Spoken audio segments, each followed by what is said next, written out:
सोलापुरात महेश गादेकरांना नवी जबाबदारी। शरद पवारांच्या राष्ट्रवादीच्या शहराध्यक्षपदी महेश गादेकर हे शरद पवार समर्थक। डोंबिवलीमध्ये शिवसेनेचा भाजपला धक्का। भाजपच्या पदाधिकाऱ्यांचा शिवसेनेमध्ये प्रवेश। शेकडो कार्यकर्त्यांनी धनुष्यबाण घेतला हाती।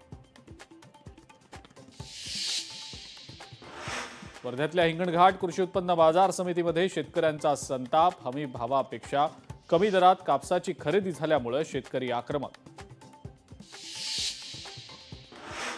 मेळघाटातल्या आदिवासी शेतकऱ्यांचं अमरावतीमध्ये विभागीय आयुक्त कार्यालयावर आंदोलन।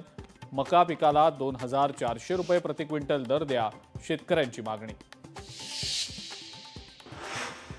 कोल्हापुरात ऊस दराच्या मागणीवरनं शिवसेना आणि भाजपसह 11 संघटनांचं आंदोलन। आंदोलनादरम्यान पोलीस आणि आंदोलकांमध्ये मोठी झटापट।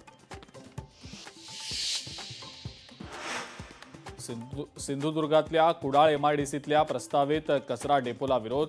कचरा डेपो प्रकल्पाविरोधात व्यावसायिकांचं उपोषण। उद्योगमंत्र्यांनी तत्काळ या प्रकल्पाला स्थगिती द्यावी, प्रकल्पग्रस्तांची मागणी। छत्रपती संभाजीनगरमध्ये भाज्यांचे दर कडाडले। ऐन थंडीत भाज्यांच्या दरात वाढ। आवक कमी झाल्यानं गवार तब्बल 100 रुपये प्रति किलो।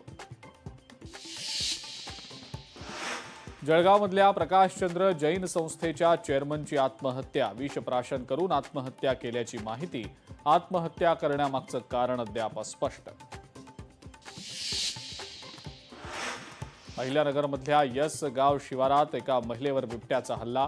बिबट्याच्या हल्ल्यात महिलेचा मृत्यू। संतप्त ग्रामस्थांचा रास्ता रोको।